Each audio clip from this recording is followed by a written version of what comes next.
গতকাল কলকাতা হাইকোর্ট পশ্চিম বাংলায় অবৈধভাবে নিযুক্তি পাওয়া যে ৩৬,০০০ চাকুরি বাতিল হয়েছিল সেগুলো মানবিক কারণ দেখিয়ে পুনর্বহাল করার জন্য রায় দিয়েছে। ত্রিপুরার ক্ষেত্রে যে 10,323 জন শিক্ষকের চাকুরি খারিজ হয়েছিল সেগুলো একই কারণে পুনর্বহালের জন্য আবেদন করা যায় কিনা।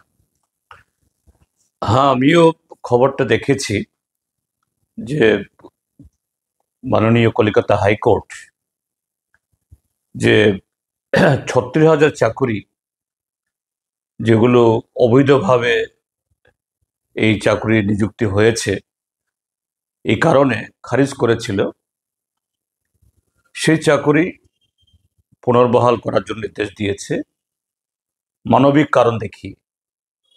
অর্থাৎ যতটুকু এই খবর এখন অবধি পত্রপত্রে দেখেছি, এতে ওই বৈধ অবৈধ নিয়ে হাইকোর্ট কোনো প্রশ্ন তুলেনি।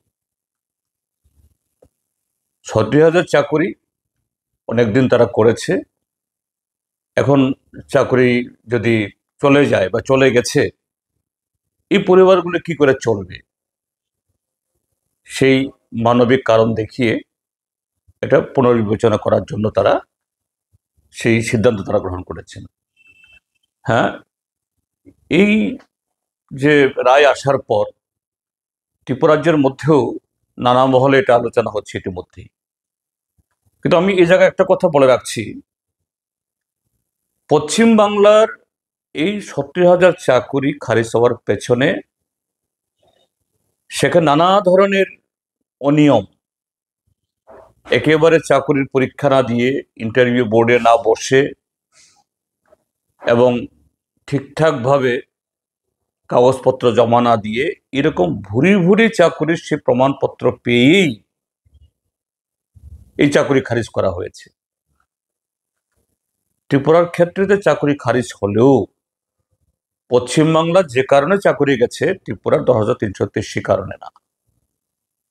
এখানে বলেছে, কোর্টও এটা স্বীকার করেছে যে এখানে এই চাকুরি প্রদানের জন্য যে প্রক্রিয়া, অর্থাৎ ইন্টারভিউ প্রসেস, এখানে কোনো ধরনের অনিয়ম ছিল না, স্বজন পোষণ ছিল না।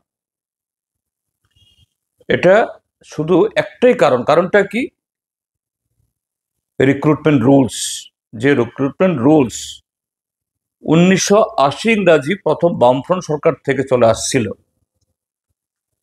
যে রিক্রুটমেন্ট রুলস মোতাবেক এ রাজ্যে হাজার হাজার চাকরি হয়েছে এবং ত্রিপুরাজ্যের এই মুহূর্তেও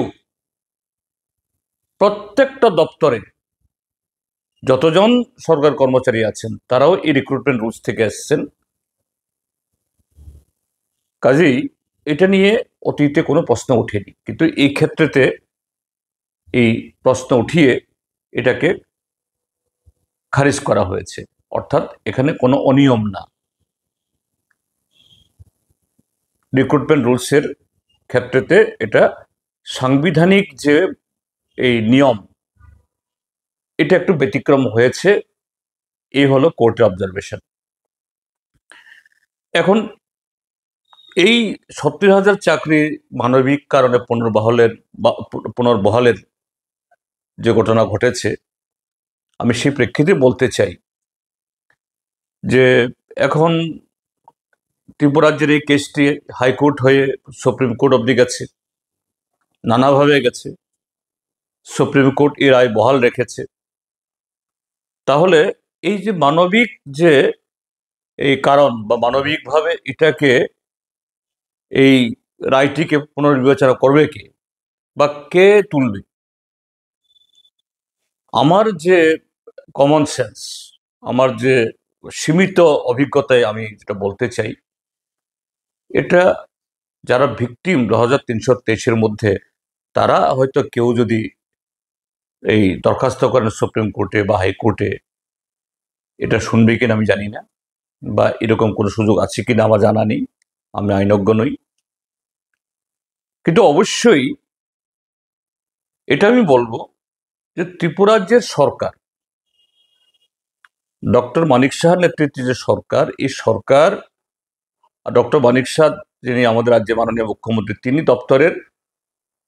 এই দপ্তরের ইনচার্জ,